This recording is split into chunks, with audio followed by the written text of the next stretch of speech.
Hai, balik lagi dengan saya Vicky Andani. Pada video kali ini saya masih akan membahas mengenai buku Execution, The Discipline of Getting Things Done. Jika sebelumnya pada video part 1 kita sudah membahas 7 perilaku kepemimpinan yang penting, dan di video kedua kita sudah membahas framework untuk perubahan budaya serta orang yang tepat di posisi yang tepat, maka pada video kali ini saya akan membahas mengenai The People Process. Nah, The People Process itu sendiri sebenarnya lebih penting daripada strategi atau proses operasi, karena orang membuat penilaian pasar, membuat strategi, dan menerjemahkannya ke dalam realitas operasional. Sebuah people process secara akurat mengevaluasi individu, menyediakan kerangka kerja untuk mengidentifikasi dan mengembangkan bakat kepemimpinan, dan menciptakan pipeline kepemimpinan yang membangun rencana suksesi yang kuat. Ada 4 blok tahapan untuk people proses yang kuat. Ada 4 blok tahapan ya. Kita akan membahasnya satu persatu. Yang pertama yaitu menghubungkan orang dengan strategi dan operasi. Pemimpin harus memiliki jumlah dan jenis orang yang tepat untuk menjalankan strategi mereka. People process harus dikaitkan dengan tonggak strategis dalam waktu dekat, yaitu 0-2 tahun, pertengahan 2-5 years, dan jangka panjang 5 years above. Nah, tonggak ini juga harus dikaitkan dengan target operasional untuk memahami talent baru, apa yang harus di-hire, dan kemampuan apa yang harus dikembangkan. Kemudian, yang kedua, ada yang namanya develop prinsip-prinsip kepemimpinan. Nah, pipeline calon leaders yang akan dipromosikan sangatlah penting untuk memenuhi target jangka menengah dan panjang. People process harus menilai kandidat dan memutuskan apa yang perlu mereka lakukan untuk menjadi siap akan leadership responsibilities. Nah, dalam proses ini sangat penting untuk melakukan the leadership assessment summary. Nah, leadership assessment summary sendiri adalah matriks dengan kinerja dan perilaku sebagai sumbu baik dengan skala rendah maupun tinggi. The Leadership Assessment Summary akan memberikan gambaran umum tentang kandidat yang berpotensi tinggi dan dapat dipromosikan.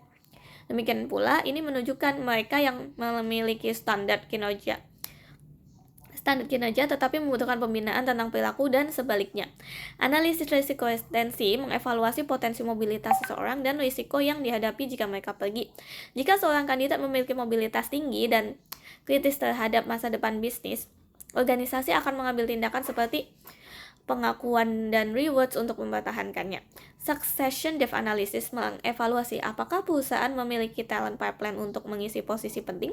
Ini juga mengevaluasi apakah orang-orang berpotensi tinggi terjebak dalam pekerjaan yang salah. Nah, yang ketiga yaitu retensi dan kesuksesan di GA. Nah, pada pertengahan 1990-an ketika GA secara luas dipandang sebagai produsen bakat kepemimpinan terbaik, setiap pemimpin senior adalah resiko retensi. People process GE dengan cepat bergerak untuk mempertahankan kandidat kritis. GE menawarkan kepada mereka imbalan finansial jangka panjang seperti hibah saham yang tidak dapat mereka jadikan tunai sampai pensiun. Namun, jika orang core pergi, succession depth approach GE dapat menggantikannya dalam waktu 24 jam. And that's a good idea. Nah, yang keempat yaitu ada yang berurusan dengan non-performance. A robust people's process harus dapat membedakan antara kandidat mana yang perlu didemosi atau dikurangi ruang lingkupnya dan mana yang perlu dipecat. Ketika Anda harus membiarkan orang pergi, sangat bagus adalah melakukannya dengan martabat sebanyak mungkin.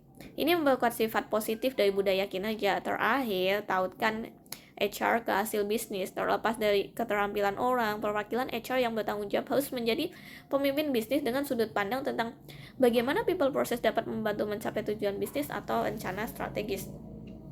Oke, baik, that's all tentang people process. Selanjutnya saya akan membahas mengenai proses strategi. Strategi yang baik muncul dari orang-orang terdekat dengan tindakan yang memahami pasar, pelanggan, dan sumber daya, sementara staff dapat membantu dengan angka dan analisis. Pada akhirnya, para pemimpin bisnis harus mengembangkan rencana strategis. Agar realistis, para pemimpin harus menghubungkan strategi mereka dengan people process. Organisasi harus memiliki orang yang tepat di tempat yang tepat untuk melaksanakan strategi. Rencana operasional harus menghubungkan rencana strategis secara spesifik untuk menyelaraskan berbagai bagian organisasi menuju tujuan targetnya. Strategi unit bisnis harus kurang dari halaman dan mudah dibaca. Anda harus menyajikan komponen-komponen penting dalam satu halaman dan menjelaskan strategi Anda dalam 20 menit dalam bahasa yang sederhana. Jika Anda merasa ini sulit, itu berarti Anda harus mengklarifikasi proses berpikir Anda.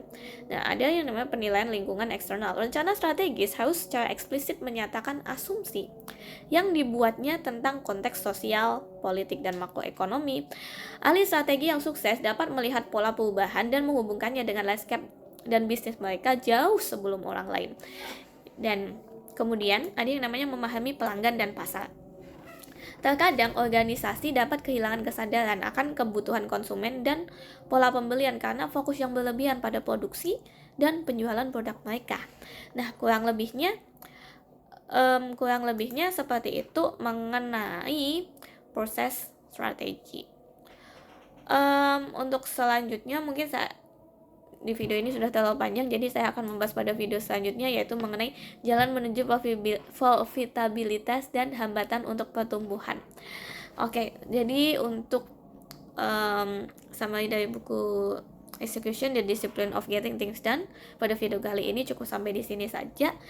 Kurang lebihnya masih ada, berarti kurang 4 bahasan lagi, mungkin masih ada 2 part video, jadi ya, kita masih stay stuck in the execution of getting things done. Okay, thank you, bye bye, see you in the next video.